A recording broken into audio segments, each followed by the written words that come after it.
If the net book value of an asset after charging first year depreciation is 9.2 million at rate of 20% per annum, what will be depreciation of year 1 and year 2 under reducing balance method? तो इस question में हमें net book value भी given है और rate भी given है और हमने डेप्रिसिएशन बतानी है by using the reducing balance method first year की और सेकंड ईयर की।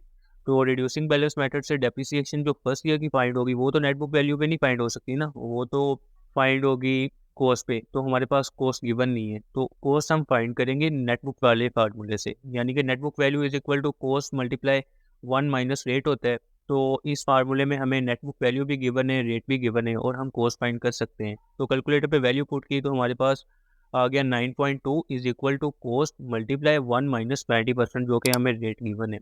तो कैलकुलेटर पे ये सारी वैल्यूज पुट करने के बाद हमारे पास आंसर आएगा कॉस्ट का 11.5 मिलियन।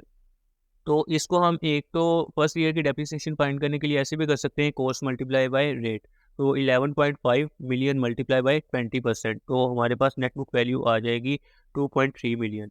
और अगर ऐसे नहीं करना तो हम इसको ऐसे भी कर सकते हैं, net book value is equal to cost minus depreciation होती है, मतलब कि ईयर के एंड पे जो नेट बुक वैल्यू होती है वो ऐसी होती है ना कि ईयर के स्टार्ट में जो कॉस्ट थी उसमें से जो डेप्रिशिएट हो गया है वो सारा निकल जाएगा। तो ये फार्मूला था। इसको हम अगर अरेंज करें फार्मूले को डेप्रिसिएशन निकालने के लिए तो cost minus net book value आ जाएगी। कॉस्ट हमारे पास अभी हमने फाइंड की 11.5 मिलियन आई है और नेट बुक वैल्यू हमें गिवन है क्वेश्चन में तो 9.2 million.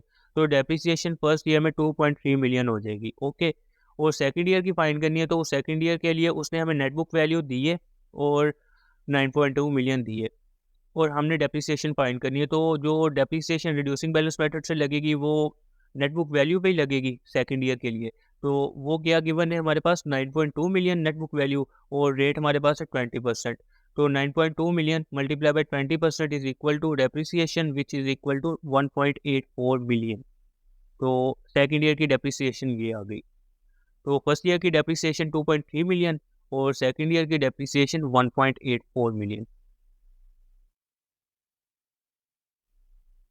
An item of plant was purchased on 1st April 2008 for rupees 2 million and is being depreciated at 25% on reducing balance method basis.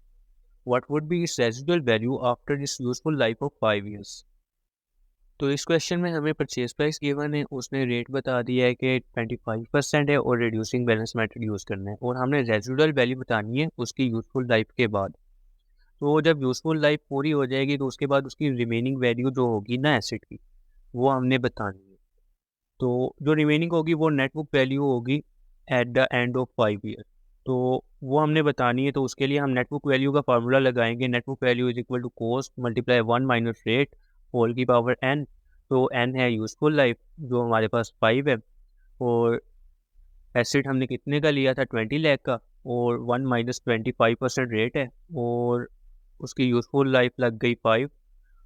तो इसको calculate किया तो हमारे पास आंसर आ जाएगा 4,74,609।